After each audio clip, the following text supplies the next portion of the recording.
چې نکاح اسانه کوي که نکاح سخته ول ستا وطن به د تباهي او بربادي مرکز وي د جنګونو مرکز به او که په کمه ورځ باندې نکاح اسانه سوله فاشي به ختم سي لواطت به ختم سي زنا به ختم سي بچبازي به ختم سي امن به راسي سکون به راسي او په خوښه چې ودونه وسي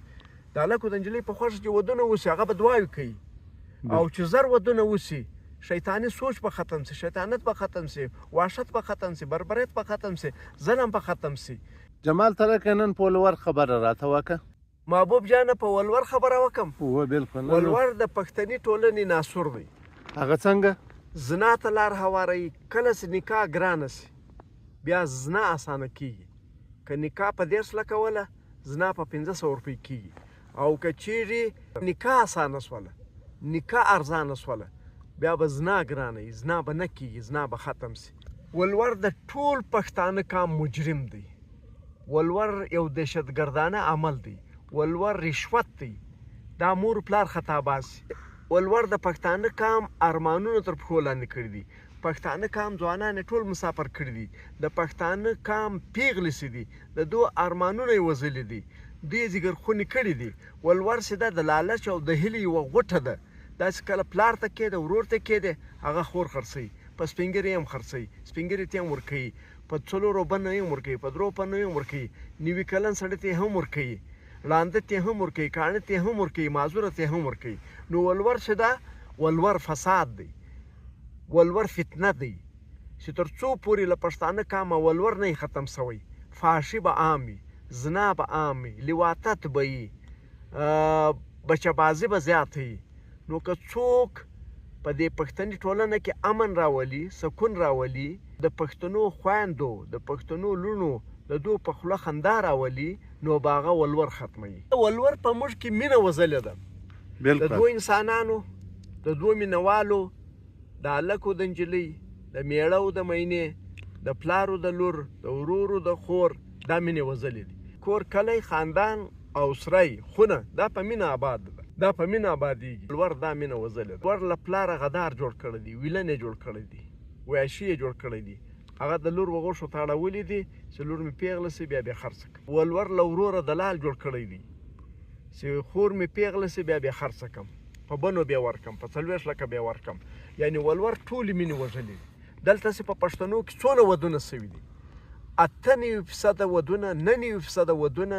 د هلک او د نجلۍ په خوښه نه دي سوي د دوی د خوښې په خلاف سوي دي نو 99% آبادي 99% نفوس د پښتانه د ولس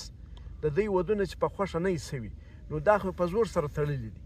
دا په وامو ویره سره ناست د دې پښتني ټولنه کې که معمولي نرمي راغله او نرمي راغلی د ټیک ټاک راغلی دی فیسبوک راغلی دی انسټاګرام راغلی دی ایکس راغلی دی نو دغه خبره ده ګوره رابطې اسانه سولې وسایل ډیر سو ټکنالوژي راغله په داسې وخت کې به تاسو ډیر احتیاط کوئ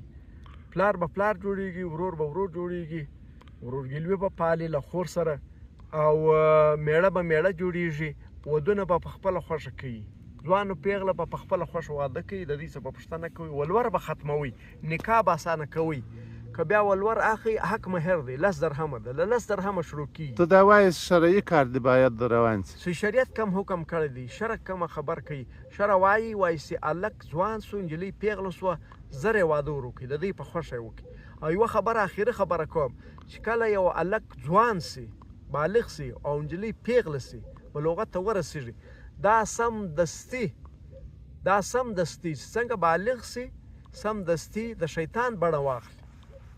او تر څو پورې چې نکاح نه وي سوی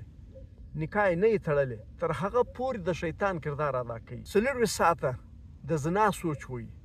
40 ساعته د لواطت سوچ وي